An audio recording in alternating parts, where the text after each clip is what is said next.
Okay, here's tonight's shave.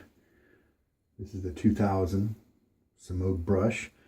I've used it fairly regularly over the last couple of weeks because I want to bring it up to speed with the other boars that I'm using.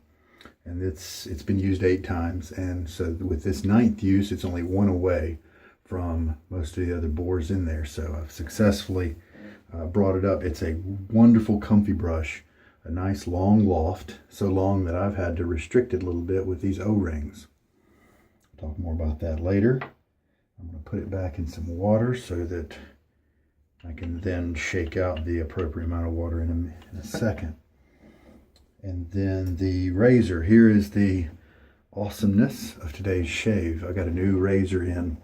Really happy to have it. I've been hoping to get one like this for a very long time. And here it is. This is a Wolfman, and you may have seen me shave with a couple of Wolfman razors, but this one is the 54 gap, and it's 1 notch down from the standard gap. I believe the standard gap is 61, and it's just 1 step up from the mildest of his standard settings.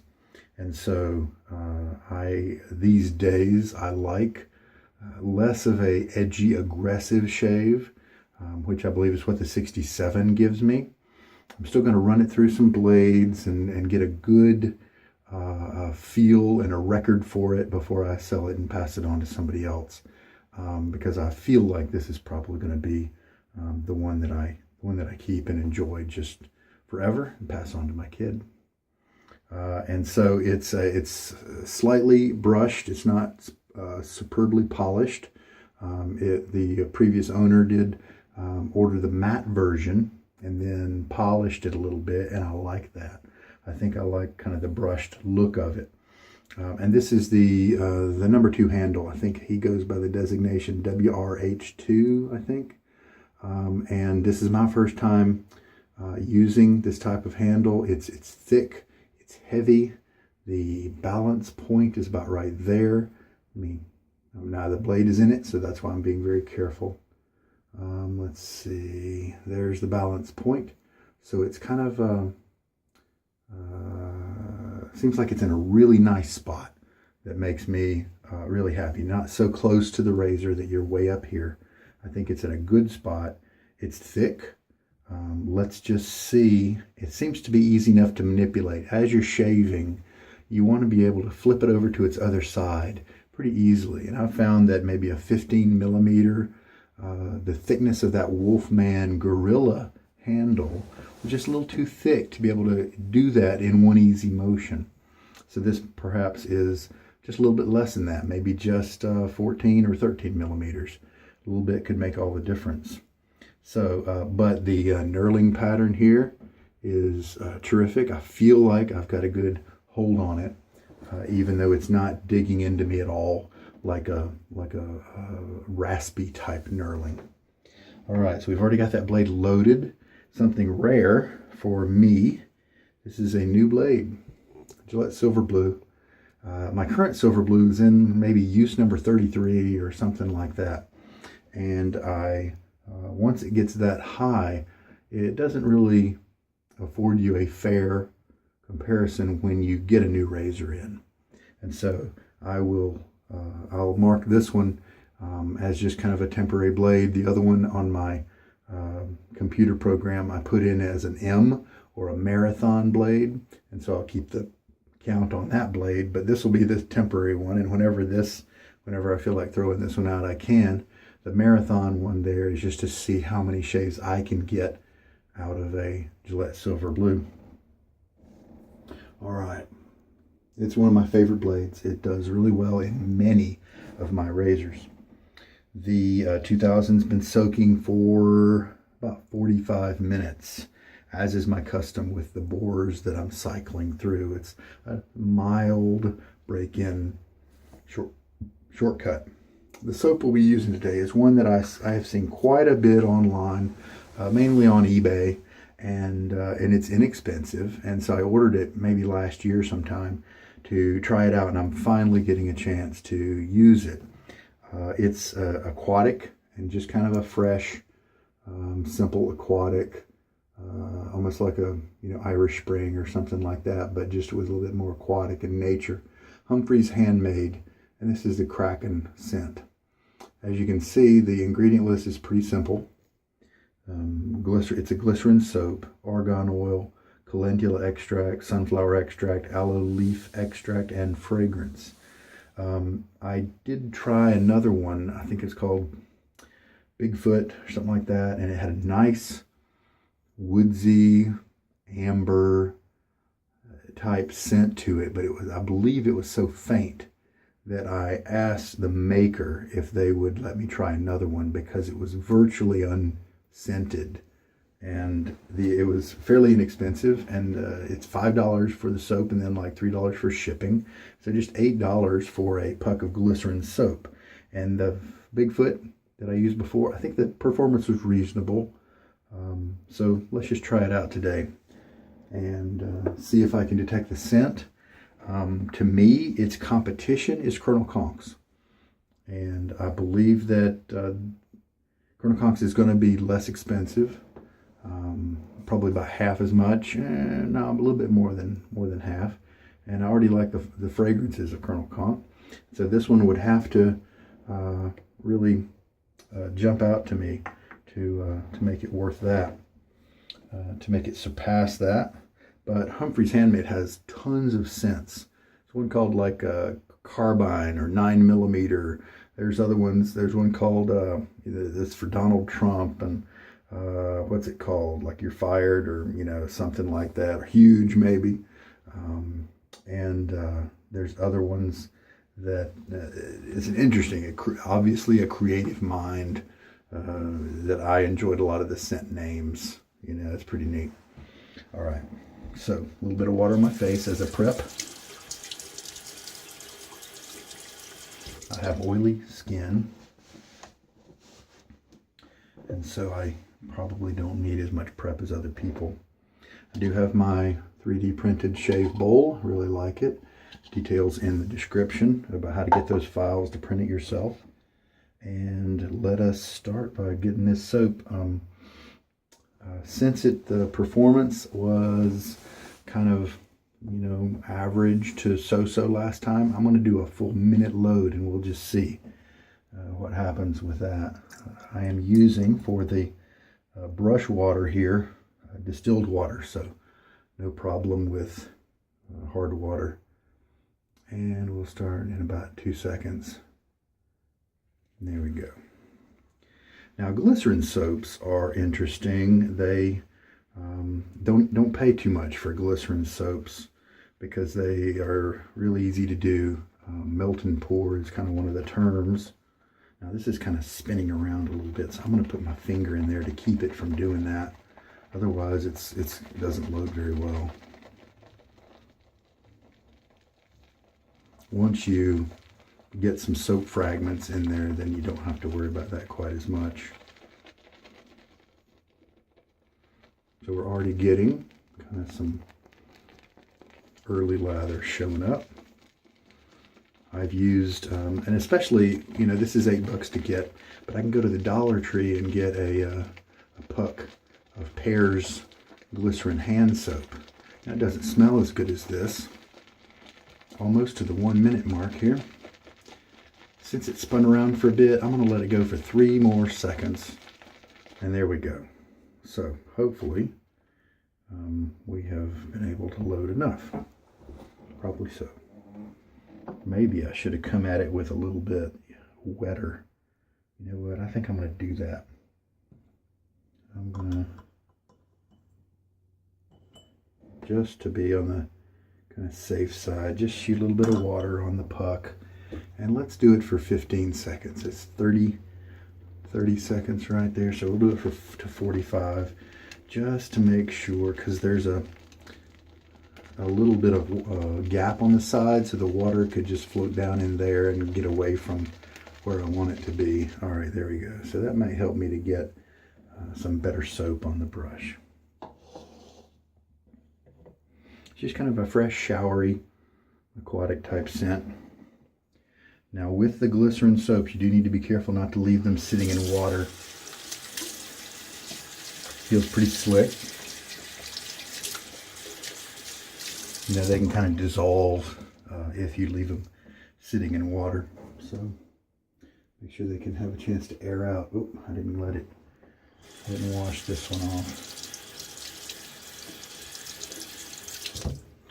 But unlike the regular soaps, glycerin soaps are safe to move very easily into any type of container you want by melting them, either through a double boiler or the microwave. Generally speaking, it's safe to do. With normal soaps, you don't want to microwave them because you're going to kill some of the cool things about your regular soaps, like tallow soaps and that sort of thing. All right, so here's what my brush looks like. Empty dry bowl. Let's just start it up. So like with Colonel Conk, I like their almond, and I just put it in the microwave for a little bit, a little puck, and then inside a container, and then poured that into the container that I wanted it to be in. So I could do the same thing with this Humphrey's if I wanted to keep it around. So we'll just have to see. Yeah, a nice scent. This is quite a departure from the Bigfoot scent. Woodsy, kind of sweet from the amber, earthy, and this was more of a fresh, showery type thing. And but I wanted something. I thought, because the Bigfoot was so weak, I wanted, and she said that was kind of normal, the seller said that was kind of normal for her soaps, that they were just scented with that strength. So I decided to pick something that had more tart, more sharper notes in it. So the fresh aquatic here is what I chose. The lather looks pretty good right away. That's nice. It's a big comfy brush, 20 bucks, $18 I think. And I think it's just a wonderful, big, soft brush. It got that way pretty quickly for me. It's a Boar brush, so as usual, you do need to soak it a little bit. I'd say for at least 3 minutes before shaving, if you're not doing any kind of break-in, unlike me. Tips are starting to split, so it's just going to get softer and softer.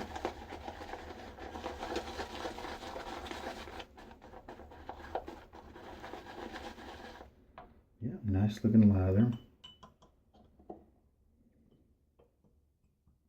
There are just so many good soaps out there that, like the Pears Glycerin Soap, I know gave me a great lather, super slick, and it's just for $1. Now the scent on it doesn't compare to this. It's kind of medicinal, almost like anise or licorice or something like that. But this smells a lot better. Let's just see if it's strong enough. So it is more expensive by far. And so in a sense, I might be more of a fan of Stirling for a budget soap, because this is $8 to get it to your door, and it's a little puck that, you know, is probably not going to compare to the scent of a good Stirling fragrance. Performance might be similar. There are definitely some glycerin soaps that are just really nice and slick and give you a great lather. Matter of fact, sometimes if you have a tallow soap, you can add, it's very common for people to add drops of glycerin when they lather up Williams.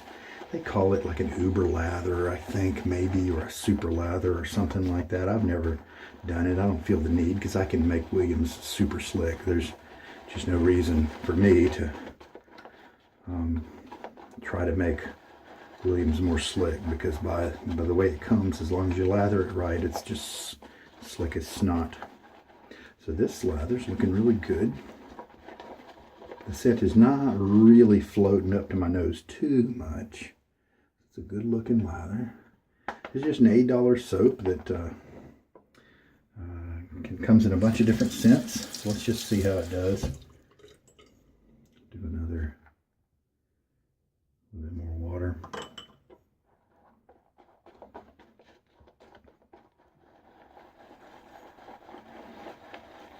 So you can melt these glycerin soaps and put them in whatever container you want. But with the other soaps, if they are a cream or a crope, obviously, you can just spoon them out of one container and press them into another. If it's a really hard one, like Williams or Fine or Mitchell's Wool Fat, any of those, then you can shred them with a cheese grater and press the gratings into whatever container you want. So that's, you can easily move a shaving soap to a new container if you want to, no matter what it is. Looking really nice.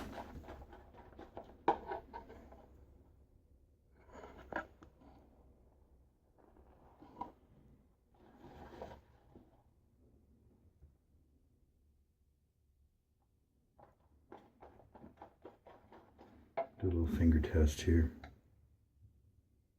Pretty slick. Let's just use this. I might mix it for just a little while longer though. Not really adding any more water. I've almost added 4 teaspoons of water to this, and that includes the amount of water on the puck as I was loading from the puck.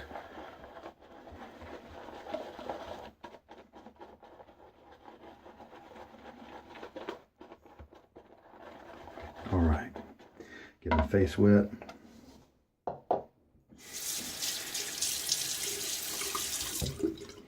Put this on.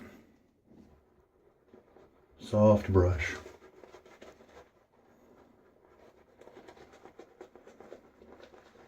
These 2 O-rings really help to focus the hair bristles, keep them from splaying too big, which is nice because I've got this goatee. I don't need it to get big.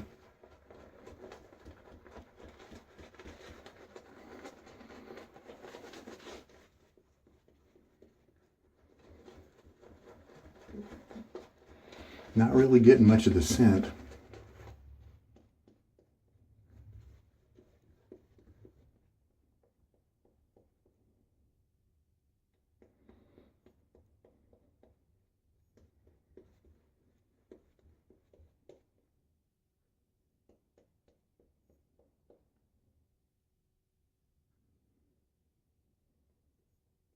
Thickening up the layer on my cheeks there. All right, feels fairly good on the face. I mean, it seems like it's going to be a respectable shaving soap. If you got stuck with some and you're on a desert island, it's probably an enjoyable thing to use and you'll be fine.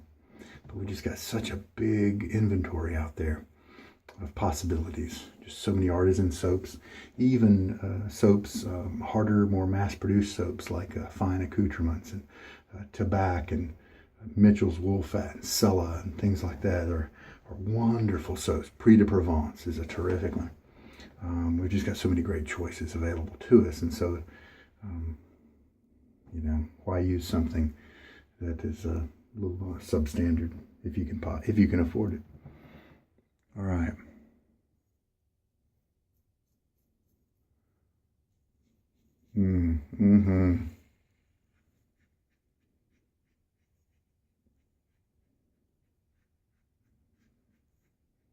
Barely any sensation of cutting, just sliding through really nicely. This is exactly what I wanted it to be. And this is just the first blade I've tried in it. Just a nice, mild shave with just a little bit of efficiency to it is what I'm hoping to get. The grip here is terrific. Yeah, and the new blade is slicing through really nicely. Definitely not getting any kind of tugging, anything like that. And this is the Wolfman blades. The razors are just precision machined, stainless steel. Definitely going to last many lifetimes. And so in that sense, their cost can be divided up over, even if it only lasted my lifetime. If this it's lasted me, you know, let's say 30 more years, divide that out. I mean, it's not really all that expensive. All right. Definitely not any kind of creamy feel or anything like that when rinsing the first pass. So we'll see if there's a difference with the subsequent passes. Load this brush up.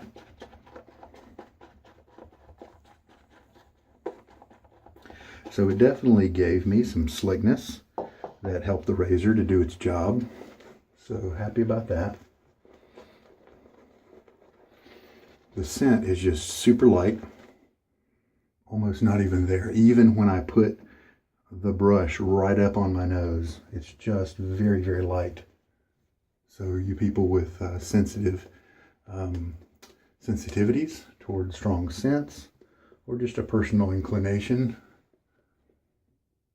to where you like weaker scents, it looks like maybe this series of soaps might be right up your alley. The performance seems to be good, but I'm probably going to pass this on to somebody else because the scent is just really hard to detect.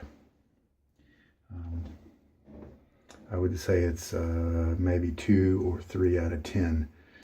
No, I'd say a solid 2 because it's just, I'm getting just a little bit of it, just a little tiny bit. All right, second pass, probably going to be even smoother than the first since we've cut down a lot of the hair growth already.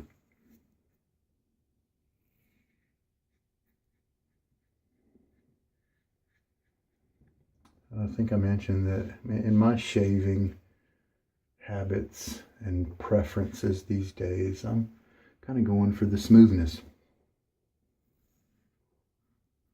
Going for the comfort.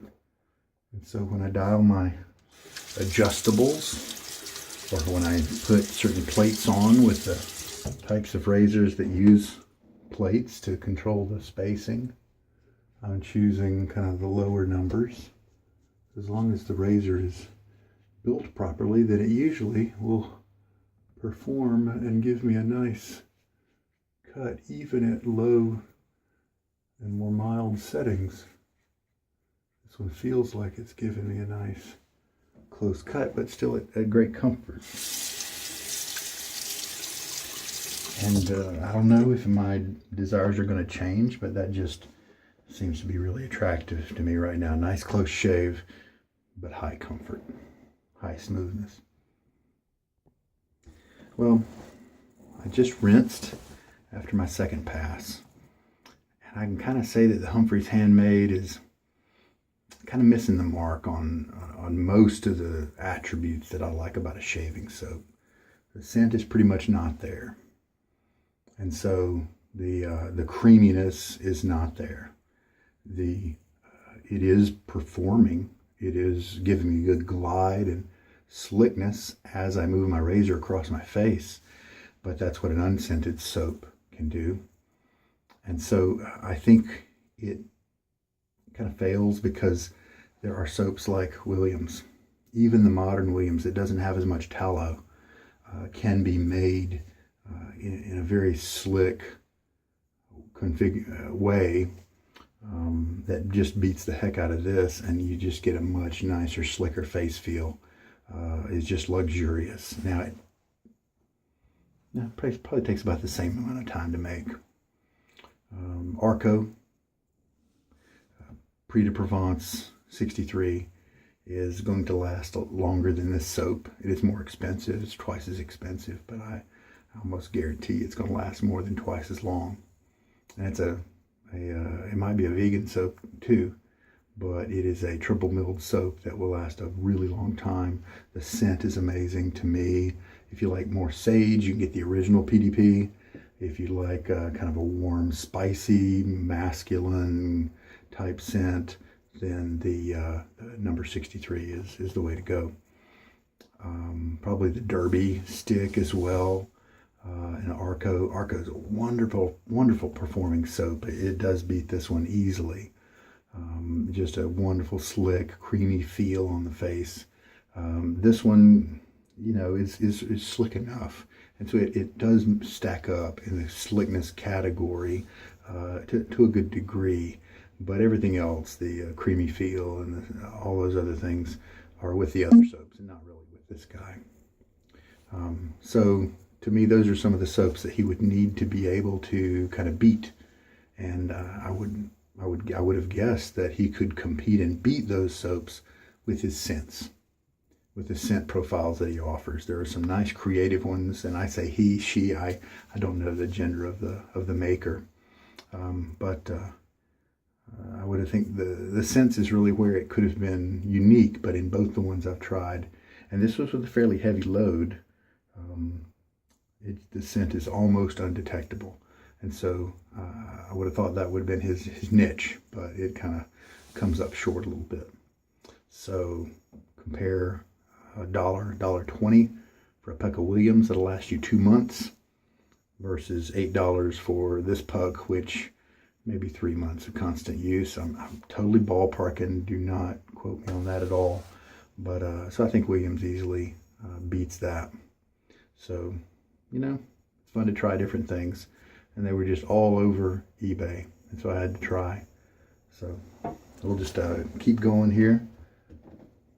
A little water on the face. Get this third pass underway.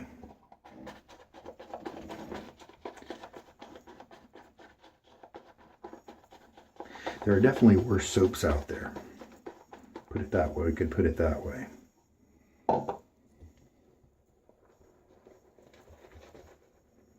But there are tons of better ones, and you know, like Haslinger.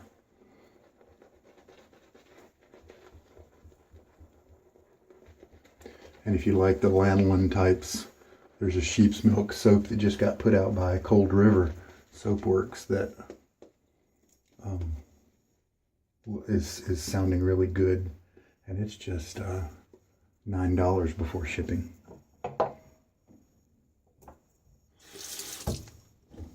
Haven't tried it yet. But see, a refill puck of Mitchell's Wool Fat is like $10 or $11. Nice clean linen scent on that one. Is kind of my take on it. Performance great, lather wonderful.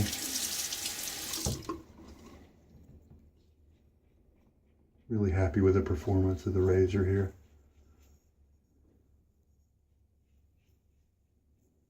And now I'm going to go backwards here. Very nice. Yes, that's what I wanted to feel. Now, hopefully I get to the end of the shave and all this comfort hasn't been a trade-off for a crappy shave. But I don't think it will. Don't think it's going to go down that way.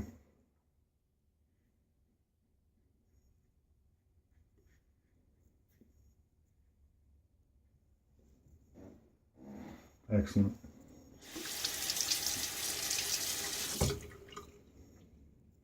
Not a lot of residual slickness. Once it kind of dries, once you've shaved over that area and taken the lather away, it stops. You do need to reapply the lather in certain areas when you want to shave again. And sure enough, the shave I just got, nice and close. So the soap works.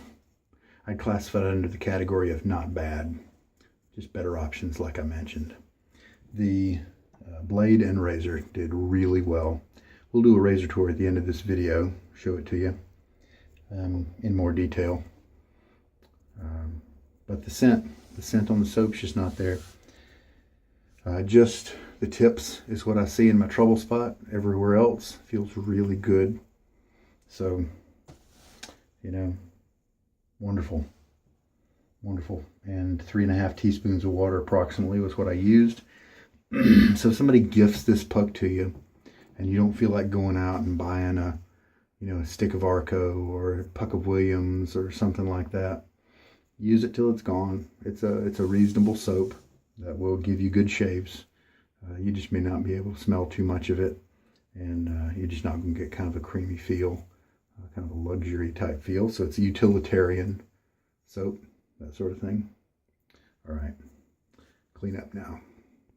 Let's see how much lather I had left over. Lather was fairly stable.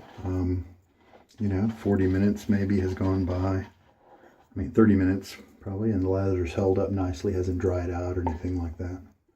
And just a little bit extra. So it seems like this particular soap is one that you need to load for longer, and I'm glad I took that extra 15 seconds to add some water to the puck and generate a little bit more soap. You know, maybe I should have used a nicer soap, less of a risk, a guaranteed win to ring in this new razor that I probably knew that I was going to really enjoy. But, you know, that's just kind of me. I just so much like trying different things, and I've been sitting and looking at that soap maybe for 9 months. So I just wanted to knock it out. So I did. Razor tour coming very soon.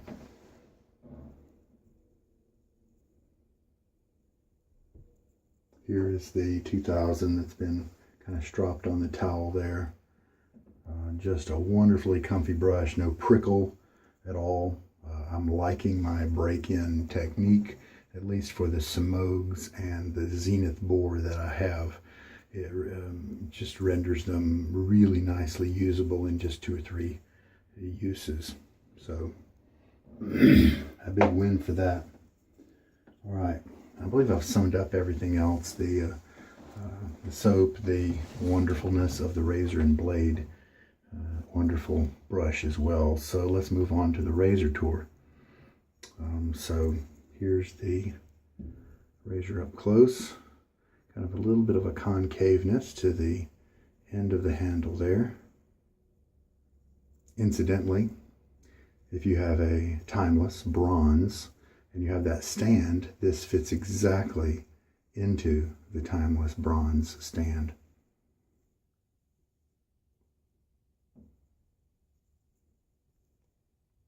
Nice fit, very secure threading, secure feel as you're unscrewing it. It just feels like a precision piece there. And like I said, this the type of knurling that this is worked really well with the shave, grabbing, allowing me to easily manipulate the razor even when wet.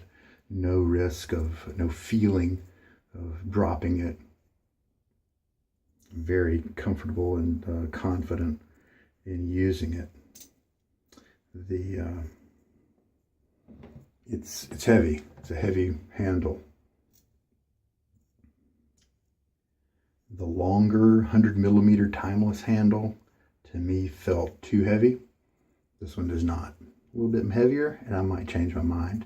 And so I like that. It's in a perfect sweet spot for me.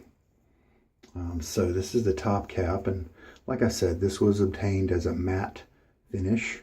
So you can tell it's not a polished finish. But then the user buffed it and polished it with you know, probably some compound in a cloth or something like that. He said that he did it lightly so that he wouldn't damage any kind of geometry of the razor, which is great. And then here is this the base plate. So this is the solid bar design, not the open comb, and I like that. I just wanted something super comfortable. Then we've got the WR1 marking, and see, this is more of a polished finish. So the top cap really is kind of the matte finish. And there's the Wolfman brand over here. Just a precision piece of craftsmanship from a guy, I believe he's up in Canada, one-man shop, does everything, does it really well, high demand, really kind of hard to get his stuff. I just kind of was in the right place at the right time, perseverance, that sort of thing, and luck, or it depends on your spiritual persuasion, just blessings. So these rails here, you remember, can fit right down in the holes, the slots in the base plate, and they provide perfect alignment of your blade. You don't have to worry about the blade moving at all, so it locks down precisely every single time. So that is the top cap for the Wolfman WR1. Slim design, really great for getting up under your nose if you don't wear a mustache. And this is the threading that so many of our razors use. Timeless, the Gillettes, Mercours and Edwin Jaggers and Parkers and all that common threading. Not quite the same as a Rockwell or a Fatip. All right, there you go with your tour. Well, it was a pleasure to use, and I'll definitely be using more of it. I am in the middle of my my stretch from 130 uses on my Nasset to 150. And so I'm going to switch back to my Nasset tomorrow. Maybe in a few more days I might have to return and do another shave with it. So I'm really happy with the gap setting. For me, a little bit of efficiency, a lot of comfort is exactly what I wanted. Really happy with it. It's not so comfortable and smooth that it doesn't cut well, at least for me.